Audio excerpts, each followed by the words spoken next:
अभी तक हमने देखा था कि माहिरू और अमाने फेस्टिवल घूमने जाते हैं, फिर इसके बाद उन दोनों के साथ ये दोनों भी घर आ जाते हैं। अब इसके अगले दिन अमाने शॉपिंग करके घर लौट रहा था, तभी रास्ते में उसे एक आदमी खड़ा हुआ दिखता है, जिसे देखकर उसे लगता है कि ये माहिरू का पापा होगा। तभी वो उनसे टकरा जाता है और फिर उनसे माफी मांगकर आगे निकल जाता है। फिर उसे याद आता है कि एक दिन माहिरू ने बताया था कि उसके पेरेंट्स के बीच में बिल्कुल भी प्यार नहीं है और माहिरू भी उनके लिए बस एक बोझ की तरह है। वो ये सब सोच ही रहा था कि माहिरू उसके पास आ जाती है। वो कहती है, तुमने मैसेज में बताया था कि तुम अभी घर आ रहे हो, इसलिए मैं तुम्हारी हेल्प करने के लिए आ गई। फिर अमाने देखता है कि वो आदमी अब वहाँ से चला गया था। उसे ऐसा परेशान सा देखकर माहिरू पूछती है, अमाने तुम थोड़ा परेशान लग रहे हो, कुछ बात है तो तुम मुझे बता सकते हो। तब अमाने कहता है, आज जब मैं घर आ रहा था तो मुझे एक आदमी मिला था जिसकी आंखें और बाल बिल्कुल तुम्हारे जैसे थे और उसकी शक्ल भी तुमसे मिलती जुलती लग रही थी। तब माहिरू कहती है, तो तुम्हें लग रहा है कि वो मेरे पापा है, पर मुझे ऐसा नहीं लगता, क्योंकि वो मुझसे कोई मतलब नहीं रखते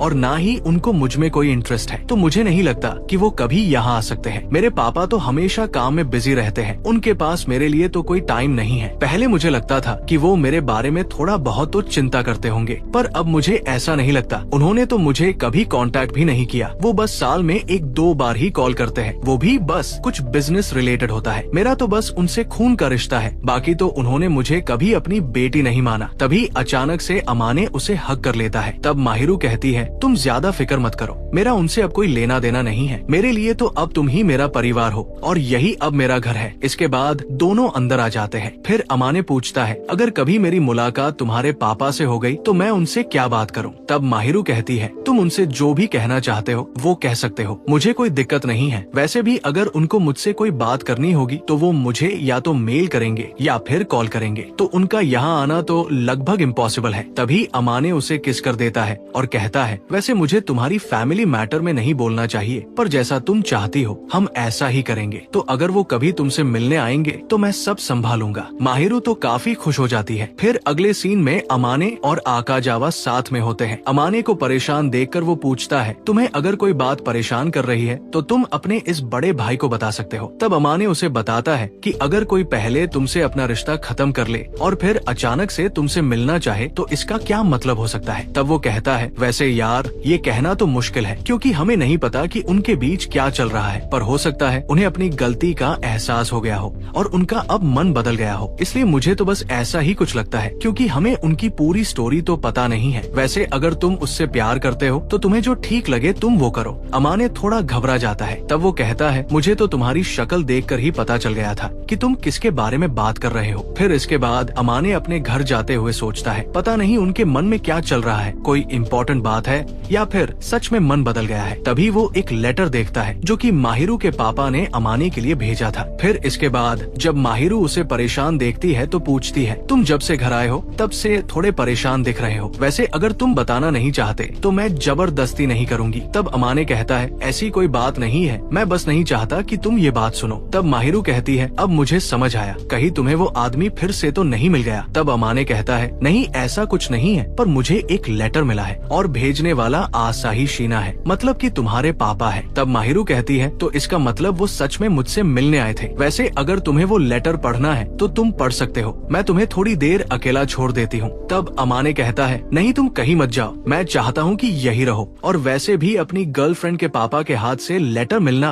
कोई आम बात तो नहीं है। तब माहिरू वही रुक जाती है और कहती है, अगर तुम कुछ बताना चाहो तो मुझे इसके बारे में बता देना, मैं तुम्हें फोर्स नहीं करूंगी। फिर इसके बाद अमाने वो लेटर पढ़ता है। तब वो कहता है, तुम्हारे पापा मुझसे मिलना चाहते हैं। तब माहिरू थोड़ी उदास होते हुए कहती है, अच्छा तो वो बस तुमसे मिलना चाहते हैं, ना कि अपनी बेटी से, पर मुझे ये समझ नहीं आ रहा कि वो तुमसे क्यों मिलना चाहते हैं। तब अमाने कहता है, हर पेरेंट्स जानना चाहते हैं कि उनकी बेटी कैसे लड़के को डेट कर रही है, मुझे तो यही कारण लगता है। तब माहिरू कहती है, पर मुझे ऐसा नहीं लगता, क्योंकि उन्होंने मुझे छोड़े हुए काफी साल हो गया है और अब अचानक वो मुझ में इंटरेस्ट ले रहे हैं, ये बात मुझे हजम नहीं हो रही। तब अमाने कहता है, तो अब तुम बताओ मुझे क्या करना चाहिए। माहिरू कहती है, वैसे तो वो ऐसे इंसान नहीं है जो प्रॉब्लम क्रिएट करे, इसलिए तुम बिंदास उनसे मिल सकते हो और ये अब तुम पर है, तुम उनसे मिलना चाहते हो या नहीं। तब अमाने उनसे मिलने का डिसाइड करता है। फिर अगला सीन आता है। अमाने उसके पापा से मिलने के लिए जाता है। वहाँ उसके पापा को देखकर वो उन्हें हेलो बोलता है। तब वो कहते हैं, हमारी इससे पहले भी मुलाकात हो चुकी है, पर आज मुझे तुमसे कुछ बात करनी है। वैसे सॉरी तुम्हें अचानक से यहाँ बुलाने के लिए, और तुम्हारा शुक्रिया कि तुम मेरे बुलाने पर यहाँ मिलने आ गए। तब अमाने कहता है, वैसे तो आपको माहिरू से बात करनी चाहिए, ना कि मुझसे। तब वो कहते हैं, तुम कह तो सही रहे हो, पर मुझे नहीं लगता कि वो अब मुझसे मिलना भी चाहती है। फिर वो कुछ खाने के लिए ऑर्डर करते हैं। इसके बाद वो कहते हैं, मुझे पता है कि तुम दोनों डेट कर रहे हो, इसलिए बस मुझे ये जानना है कि अब वो कैसी है। तब अमाने कहता है, वो तो एकदम ठीक है। वो थोड़ा अकड़ के बोलता है। तब वो कहते हैं, लगता है कि तुम मुझसे नाराज हो, और तुम्हें होना भी चाहिए। तब अमाने सोचता है, अगर इस टाइम उसकी मम्मी होती तो शायद मैं थोड़ा और गुस्से में बात करता। फिर वो कहता है, आप अब अचानक माहिरू की इतनी चिंता क्यों कर रहे हैं? तब वो कहते हैं, तुम्हें देखकर लगता है कि तुम सच में मेरी बेटी की काफी चिंता करते हो। वैसे तुम फिक्र मत करो, मैं उसे यहाँ लेने नहीं आया हूँ, और ना ही उसकी पर्सनल लाइफ में दखल देने आया हूँ, और वैसे भी अब मेरा ऐसा करने का कोई हक भी नहीं है। तब अमाने कहता है, तो फिर आप उससे मिलने के लिए क्यों आए थे? तब वो कहते हैं, अभी मैं तुम्हें पूरी बात नहीं बता सकता, बस तुम ये समझ लो कि मैं बस उसे देखने के लिए आया था। तब अमाने कहता है, अच्छा तो उसे इतने दिन अकेला छोड़ने के बाद अब उसकी याद आई है। अमाने काफी गुस्से में होता है। तब वो कहते हैं, तुम्हारा कहना भी सही है, मैं तो अब उसका पापा कहलाने का हक भी खो चुका हूँ। तब अमाने कहता है, आपको याद होना चाहिए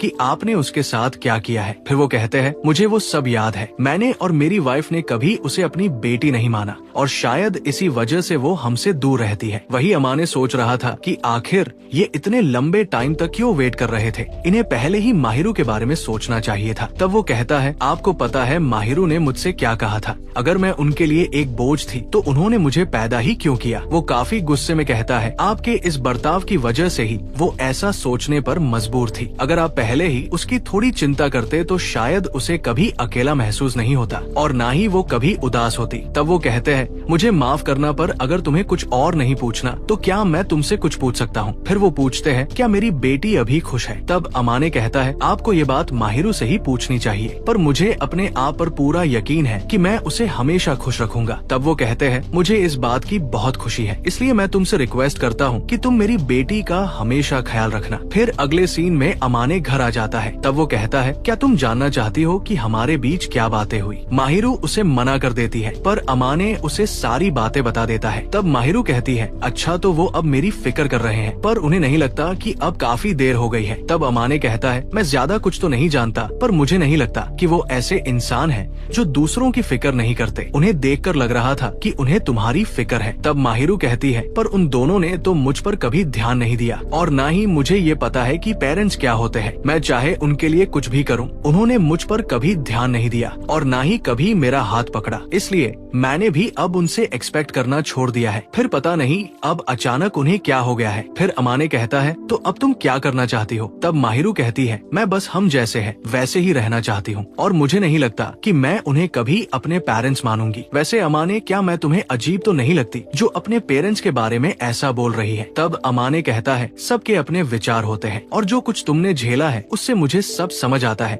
कि तुम अभी कैसा फील कर रही हो, इसलिए मैं तो तुम्हें हमेशा सपोर्ट करूंगा, चाहे तुम कुछ भी करो। इसलिए अगर तुम्हें कभी भी अकेला फील हो तो तुम मुझे बता सकती हो। तब माहिरू कहती है, तो क्या इसका मतलब तुम हमेशा मेरे साथ रहोगे? अगर ऐसा है तो आज मैं अपने घर नहीं जाने वाली, इसलिए प्लीज तुम मुझे कभी अकेला मत छोड़ना। तब अमाने कहता है, अगर तुम ऐसा ही चाहती हो तो मैं हमेशा तुम्हारे साथ रहूंगा। फिर आज साथ में सोने के लिए कहता है, जिस पर माहिरू शर्मा जाती है और उसे गले लगा लेती है। फिर रात में दोनों साथ ही सो जाते हैं। इसके बाद अगला दिन आता है। अमाने देखता है तो वहाँ पर माहिरू नहीं होती है। फिर वो बाहर आता है और पूछता है, कल तुम्हें कैसी नींद आई? तब माहिरू कहती है, मैं इतनी भी डिप्रेशन में नहीं हूँ जो मुझे नींद नहीं आएगी, मैं बिल्कुल ठीक हूँ। फिर बाहर जाते हुए माहिरू पूछती है, क्या तुम कुछ भूल तो नहीं रहे? फिर वो उसकी टाई देती है और कहती है, तुम इसे तो भूल ही गए थे। तब अमाने कहता है, सच में मैं काफी लकी हूँ जो तुम मुझे मिली हो। तब माहिरू कहती है, तुम सब मुझ पर छोड़ सकते हो, मैं तुम्हारे लिए सब कर सकती हूँ। तुम कुछ भूल जाओगे तो मैं तुम्हें याद दिला दूंगी। इसके बाद दोनों जाने के लिए रेडी हो जाते हैं और बस यहीं पर ये एपिसोड खत्म हो जाता है। आपको आज का ये एपिसोड कैसा लगा कमेंट में जरूर बताना। तो मिलते हैं इसके अगले एपिसोड में, तब तक के लिए गुड बाय।